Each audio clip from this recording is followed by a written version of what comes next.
Allah, Allah, Allah, Allah, Allah, Allah, ya Rasulullah. Assalamualaikum warahmatullahi wabarakatuh. Sahabat lisan Islamiyah yang dirahmati oleh Allah Subhanahu wa taala. Pada kesempatan kali ini saya akan membahas ataupun saya akan menceritakan sebuah kisah yang berjudul Kisah Umamah, cucu perempuan kesayangan Rasulullah Shallallahu Alaihi Wasallam. Namun sebelum itu, buat kalian semuanya yang tidak ingin ketinggalan kisah-kisah lainnya ataupun kisah-kisah terbaru, sebelum menonton video ini jangan lupa untuk menekan tombol subscribe-nya agar channel kita makin maju dan juga makin berkembang dan yang pastinya bermanfaat. Dan juga buat kalian semuanya, jikalau menonton video ini nontonlah sampai habis, dikarenakan nanti ditakutkan akan terjadinya kesesatan. Kisahnya sebagai berikut. Cucu Rasulullah SAW bukan hanya Husain dan juga Hasan. Selain kedua putra Fatimah dan Ali bin Abi Thalib tersebut, Rasulullah memiliki 4 cucu lain. Salah satunya yakni Umamah binti Abu Al-Ash. Umamah lahir dari rahim putri sulung Rasulullah, yaitu Zainab binti Muhammad yang dinikahi pemuda Quraisy bernama Abu Al-Ash bin Ar-Rabi. Dari pernikahan tersebut lahirlah 2 anak, yakni Ali dan Umamah. Selama masa kecilnya, Umamah dilimpahi kasih sayang Rasulullah Shallallahu Alaihi Wasallam.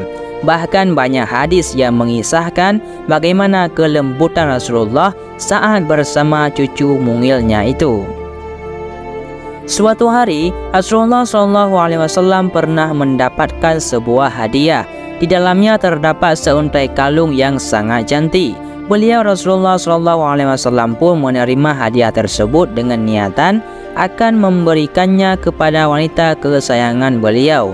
Aku akan memberikan kalung ini pada seseorang yang paling kucintai di antara keluargaku, ujar beliau saat itu. Para istri Rasulullah SAW pun kemudian saling berbisik dan menduga bahwa Aisyahlah yang akan menerima kalung tersebut.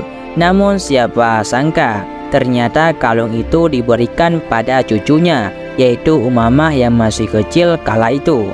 Nabiullah pun memakainya di leher Umamah. Berhiaslah dengan kalung ini, wahai putriku, ujar Rasulullah yang kemudian mengusap kotoran di hidung cucunya. Di hari lain, para sahabat melihat Rasulullah SAW keluar rumah sambil menggendong Umamah. Beliau kemudian membawanya serta saat menunaikan salat. Momen inilah yang kemudian menjadi panduan salat sambil menggendong anak yang diterapkan hukum fikihnya hingga kini dan hingga akhir zaman nanti. Saat salat, Rasulullah SAW berdiri sambil menggendong Umamah. Ketika rukuk, Umamah diletakkan dan Rasulullah menggendongnya kembali saat bangkit dari rukuk. Kemudian begitu seterusnya hingga Rasulullah menyelesaikan salatnya. Umamah menjadi yatim piatu ketika ibunya, sang putri Rasul yaitu Zainab, meninggal dunia pada awal tahun ke-8 Hijriah. Lalu disusul kematian ayahnya, yaitu Abu Al-Ash. Sebelum meninggal, ayahnya mewasiatkan Umamah agar dirawat oleh Az-Zubair bin Al-Awam hingga dewasa. Umamah pun di bawah perawatan keluarga Zubair. Saat itu, Rasulullah SAW pun telah wafat dan muslimin berada di bawah pemerintahan Khulafa Ar-Rasyidin. Ketika Umamah kecil telah berubah menjadi gadis yang sangat cantik, banyak sahabat Rasulullah yang ingin menjadikannya istri.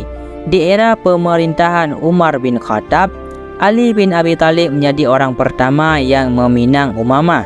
Saat itu Ali telah lama menduda akibat meninggalnya Fatimah yang hanya berjarak 6 bulan dari hari meninggalnya Rasulullah. Umamah pun kemudian menikah dengan suami bibinya tersebut. Zubairlah yang menikahkan keduanya. Selama pernikahannya dengan Ali bin Abi Thalib, Umamah tak dikaruniai seorang pun anak. Hingga suatu hari, Ali berpesan kepada Umamah agar bersedia menikah lagi jika ia meninggal dunia. Ali pun telah meminta secara khusus kepada Al-Mughirah bin Naufal Al-Haris bin Abdul Muthalib yang masih menjadi bagian keluarga Rasulullah SAW, yaitu Bani Hashim, untuk menikahi Umamah jika Ali meninggal dunia.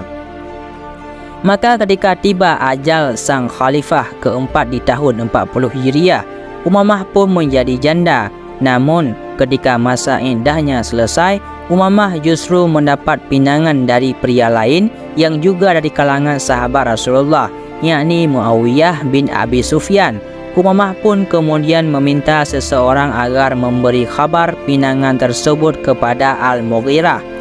Umamah ingin menunaikan pesan suaminya, yaitu Ali bin Abi Thalib, agar menikah dengan Al-Mughirah. Ketika kabar pinangan Muawiyah itu tiba, Al-Mughirah pun kemudian bertanya kepada Umamah, "Kalau engkau berkenan, berikan urusan ini kepadaku," ujarnya, menawarkan Umamah untuk menjadi istrinya. Umamah pun kemudian mengiyakan tawaran Al-Mughirah tersebut. Maka dilangsungkanlah pernikahan keduanya dengan Al-Hasan bin Ali bin Abi Thalib sebagai wali dari Umamah. Dari pernikahan tersebut lahir cicit Rasulullah, Yahya bin Al-Mughirah. Namun tak lama kemudian Umamah menghembuskan nafasnya yang terakhir, yakni di masa awal pemerintahan Bani Umayyah. Semoga Umamah bin Abu Al-Ash selalu mendapat ridha Allah Subhanahu wa Ta'ala. Amin, amin ya rabbal alamin. Jadi hanya inilah yang dapat saya sampaikan. Mudah-mudahan bermanfaat bagi kalian semuanya. Saya akhiri, wallahu a'lam bishawab. Assalamualaikum warahmatullahi wabarakatuh. Allah, Allah, Allah.